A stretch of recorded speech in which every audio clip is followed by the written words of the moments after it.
New reporting from Public reveals a Stanford University group helped the United States government censor COVID dissidents. Then they lied about it. Twitter files published by journalist Matt Taibbi in March revealed that Stanford's Internet Observatory initiative, also known as the Virality Project, pushed platforms to treat user concerns about vaccine mandates as disinformation and to consider stories of true vaccine side effects to be actionable content on social media.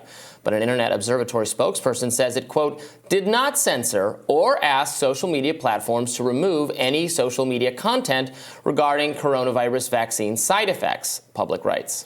An investigation by Public has reportedly uncovered clear evidence that the Stanford project was directly and deliberately involved in successful censorship efforts. Through analyzing JIRA system tickets, the Virality Project's a tip line to social media companies. Joining us now is writer and director of digital civil liberties startup Libernet, Andrew Lowenthal, to weigh in. Welcome, Andrew. Hello, great to be here. Perhaps it would be useful to start with the denial. You know, they're saying that the Virality Project never worked towards censoring any information about true vaccine side effects. What evidence is there to the contrary, specifically about this vaccine side effect denial? Well, so firstly, the Virality Project is the follow-on from the Election Integrity Partnership, which we now know, due to the House Committee reports that came out, was explicitly created by DHS and CISA. And in the Election Integrity Partnership, there are very explicit communications that ask for the takedown of content. Virality Project essentially becomes the 2.0 version of the EIP. It uses exactly the same JIRA ticketing system, essentially, as you said, a kind of tip line. And they pass on similar notes and information. There's several hundred tickets. They include, flagging epidemiologist, Harvard epidemiologist Martin Kulldorff, for takedown due to his comments on the necessity or otherwise of vaccines for children. His content got flagged.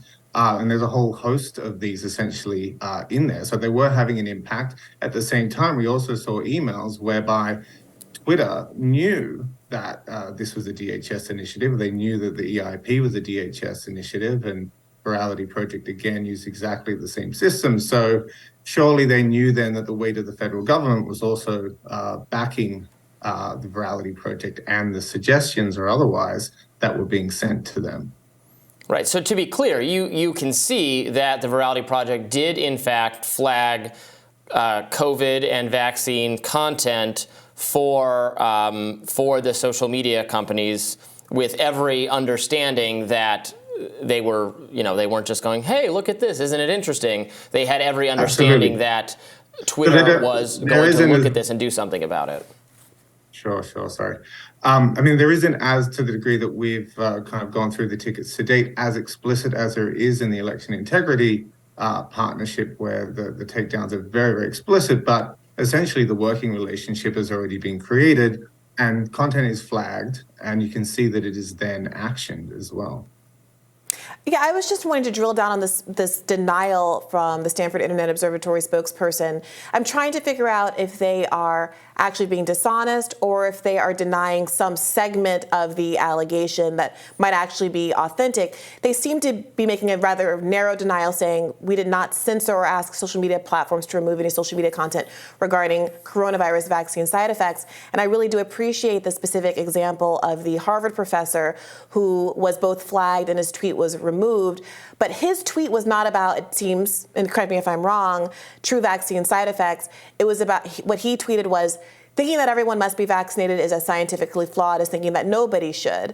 And that was what was censored. Mm-hmm. So do you have any thoughts or feelings about what the Stanford Observatory might have meant by their denial? Was there, in fact, evidence of tweets or comments that were censored specifically about true vaccine side effects?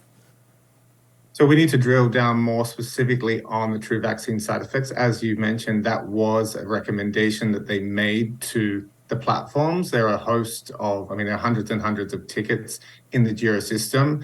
And because those ones are, you need to be very, very careful and specific on those ones. So the examples that we highlighted in the report weren't specifically related to whether or not there are examples where they take down content of people claiming vaccine side effects. Of course, we wanted to be sure that the person making the claim really did have a vaccine side effect, and we will follow those up. But we didn't want to put them in this report because, we want to be very, very, very sure on our claims as well, and hence we focused on the others. But in the JIRA tickets, and Jim Jordan tweeted them out, you can look through them. You will see that certainly claims of someone having a vaccine side effect are included in the ticketing system.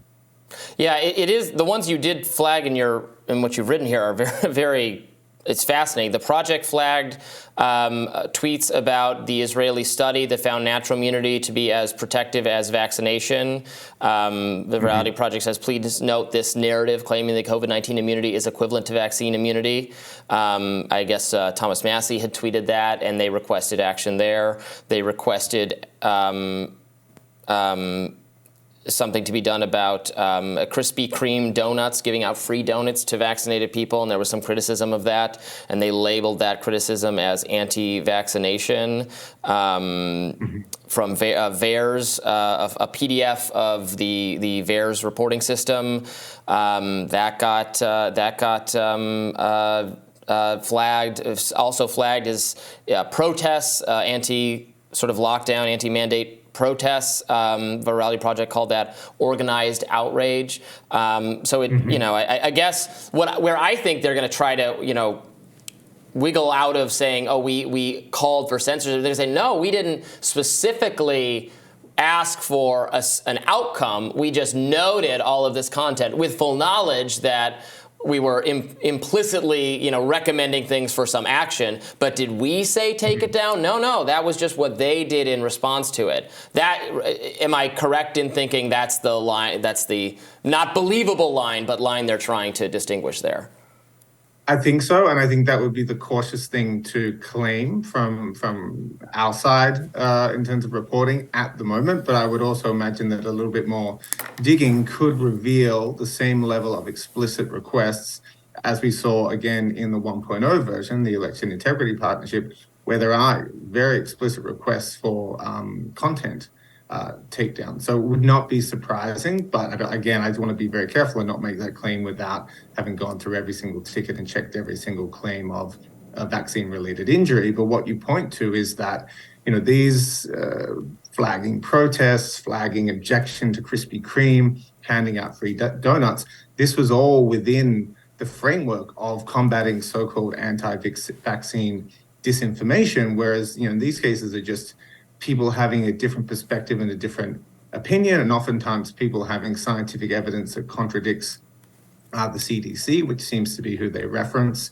very, very frequently, and who often, as you've also mentioned previously, turned out to be wrong on a whole variety of things. The other question is, why did Twitter, why did Facebook, why did TikTok, why did all of these different companies need an intermediary organization that was established by the Department of Homeland Security in order to conduct this work? Why were they not able to do this on their own?